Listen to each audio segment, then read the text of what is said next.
Në nështrime dhe adhurime tona i takojnë vetëm Allahu xhalla shanuhu. Atë e falenderojmë, prej ti ndihmë dhe falje kërkojmë. Kërkojmë falje nga Allahu xhalla shanuhu për veprat dhe veset tona të liga. Atë që Allahu xhalla shanuhu udhëzon në rrugën e drejtë nuk ka kush që ta humb nga kjo rrugë. Ndërsa ai i cili me vetë dëshirë zgjedh humbjen, nuk ka kush që ta udhëzojë përveç Allahu xhalla shanuhu, për të cilin dëshmojmë. Deklarojmë se është një, i vetëm dhe i pashoq. Dëshmojmë dhe deklarojmë se Muhammedi alayhis salam është rob dhe i dërguar i tij. Paqja, bekimet dhe begatit Allahu xhalla shanuhu qofshin mbi të, mbi familjen e tij, mbi shokët e tij dhe mbi të gjithë ata të cilët pasojnë rrugën e tij deri në ditën e gjykimit. Të nderuar vëllezër besimtar. Ja, ky muaj i madhërishëm i Ramazanit dal nga dal, po i vjen edhe fundi. Dal nga dal, po vje koha kur ne duhet të përshëndetemi dhe t'i themi mirupafshim Ramazanit. Por se dim sa do t'i themi edhe a do t'jetë mirupafshim, apo do t'jetë lam të mirë. Nuk e dim, për faktin se shtu si po kalojnë ditët e Ramazanit, kështu kalon edhe jeta jonë. Prandaj, përfundimi i Ramazanit duhet na kujtoj se jeta jo në këtë botë është e shkurt dhe se askush në këtë botë përjetësi nuk ka. Çdo gjë që ka një fillim, ka edhe një fund. I vetmi i pa fillim dhe i pa mbarim është Allahu subhanahu wa taala. Prandaj edhe ky muaj bekum i Ramazanit po na duket shumë shpejt kaloi. Sikur dje ishim duke i marrë urimet, përgëzimet për ardhmën e këtij muaji të madhërishëm të Ramazanit. Kurse ne tani jemi duke u bërë gati që ta përfundojmë këtë muaj. Ti themi mirupafshim. Ti themi mirupafshim me shpresën se Allah i madhërishëm do të na takoj përsëri në vitin e ardhshëm, edhe në vitet të tjera të shumta. Ky muaj i Ramazanit na erdhi si një sezon me begati dhe mirësi të shumta. Si një panaer në të cilin tregtarët garojnë për me fitu. Edhe muaji i Ramazanit ishte i tillë për besimtarët.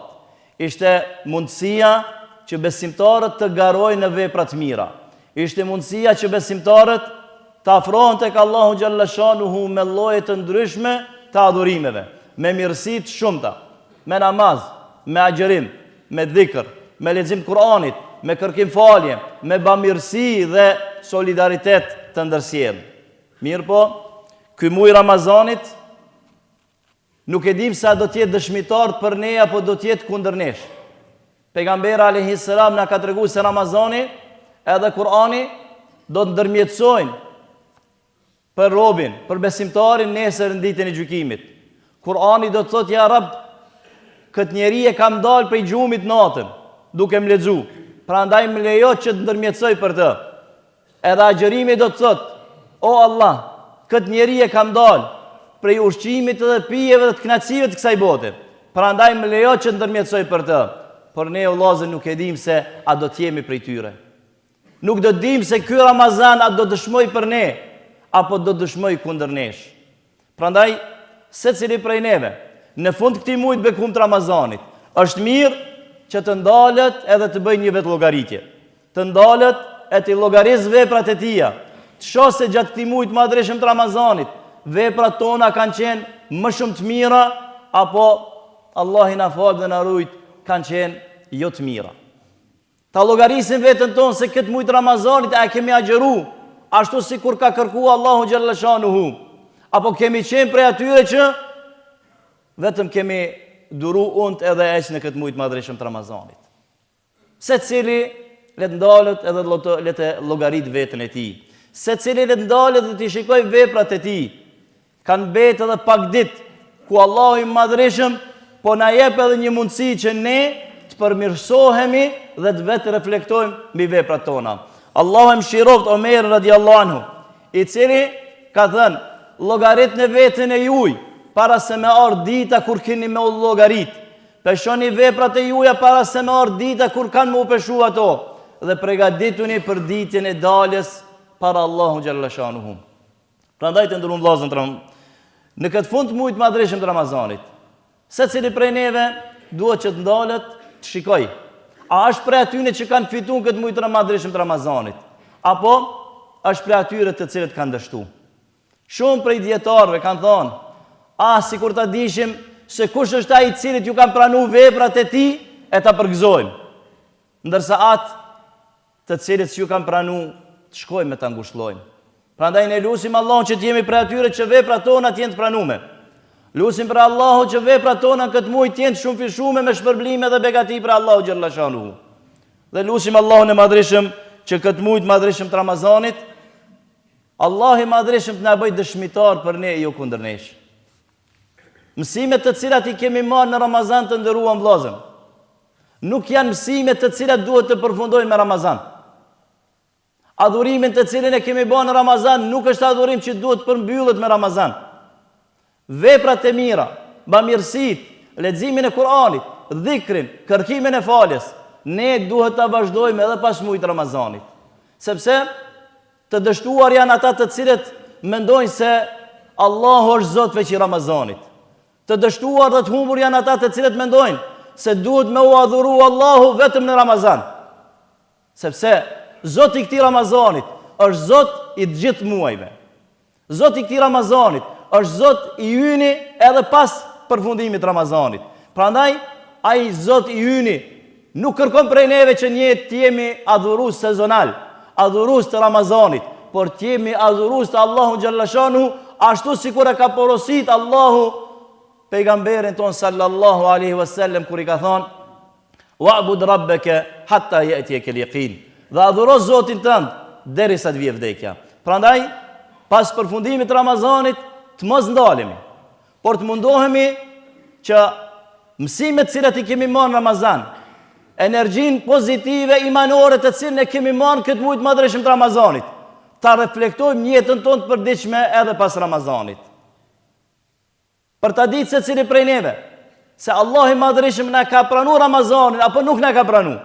A na ka pranuar namazin, agjërimin dhe veprat këtë muaj, se cili duhet i shoh veprat e tij pas përfundimit të Ramazanit. Prandaj, të mos bëhemi adhurues të Ramazanit, por të bëhemi adhurues të Allahut.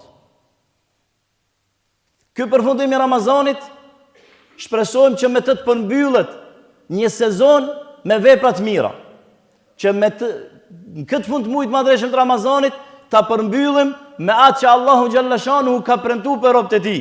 Dhe ajo është falja dhe amnestia hyjnore, lirimi prej zjarmit të xhenemit.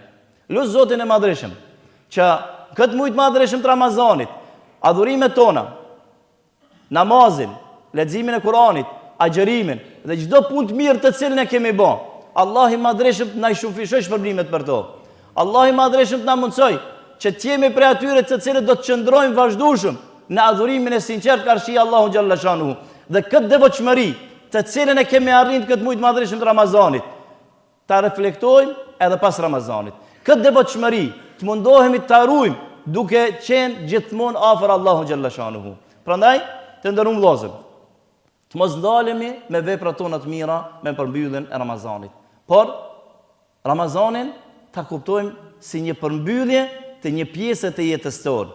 Dhe kështu edhe është, sepse sikur që ka thënë Hasan el Basriu, o njeri, o biri i Ademit, ti je një grumbull ditësh, sa herë që të kalon një ditë, ka kaluar një pjesë e jona.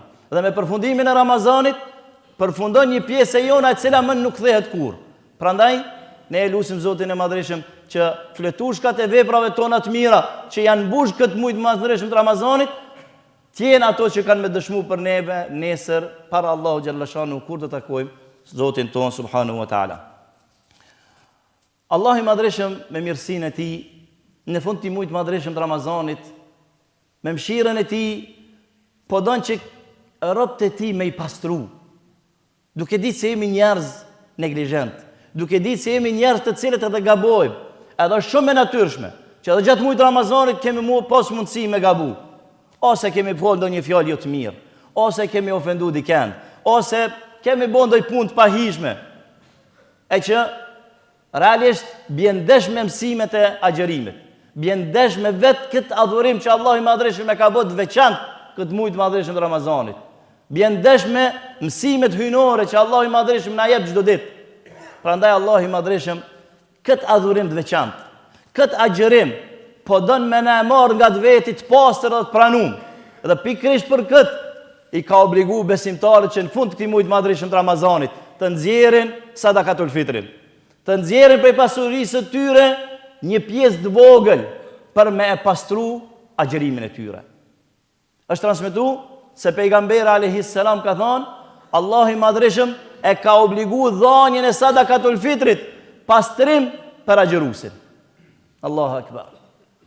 Me gjithë gabimet që po i bojmë, Allah i po don me na pastru. Me çka? Me pak, me një sakrificë të vogël prej pasurisë tonë. Pastrim për agjëruesit, ushqim për nevojtarët. Prandaj, këtë fund muajit madhreshëm të Ramazanit, Allah i Madhreshëm na ka obliguar me dhënien e sadakatul fitrit.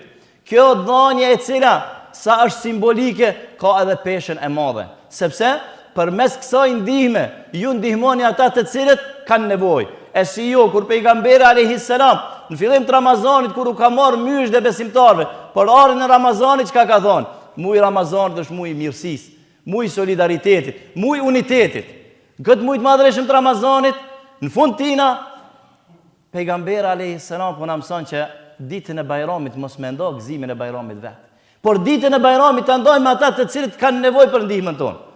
Ditën e Bajramit ta ndojmë me ata të cilët shumë janë të nevojshëm që na me ushtri dorën e ndihmës atyne. Prandaj, në këtë fund të muajit madhreshëm të Ramazanit, Allahu na ka obliguar me dhënien e sadakatul fitrit. Është e natyrshme se sadakatul fitri në kohën e pejgamberit alayhis salam, edhe zekati janë mbledhur dhe ngrumbulluar prej Beitul Malit, prej shtëpisë apo arkës thesarit të shtetit. E që tek ne kjo rolin e kësaj e lun Bashkia Islame e Kosovës.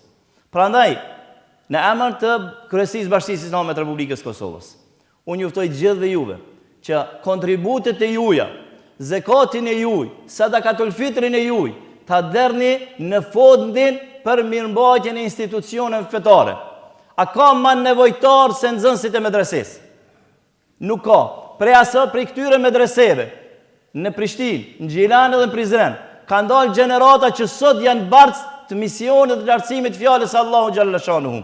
Prandaj, këto medrese nuk funksionojnë ndryshe përveç se me ndihmat e juaja. Prandaj, ne si Bashkia Islame e Republikës Kosovës, juftojmë që kontributet e juaja, zekatin e juaj, sadakatul fitrin e juaj, ta derni në fondin për mirëmbajtjen e këtyre institucioneve. Sepse pak ndihmë juaj, këto institucione nuk kanë mundësi me funksionu normalisht. Prandaj, e lut Zotin e Madhreshëm që çdo kontribut juajin Allahu t'ua shpërblej. Çdo kontribut juajin që ju e keni dhënë deri më tani, edhe sot që po e jepni, edhe kjo xhami e bukur në të cilën jemi ne sot këtu. Pa kontributin e juaj nuk ka pas mundësi që të jetë kështu.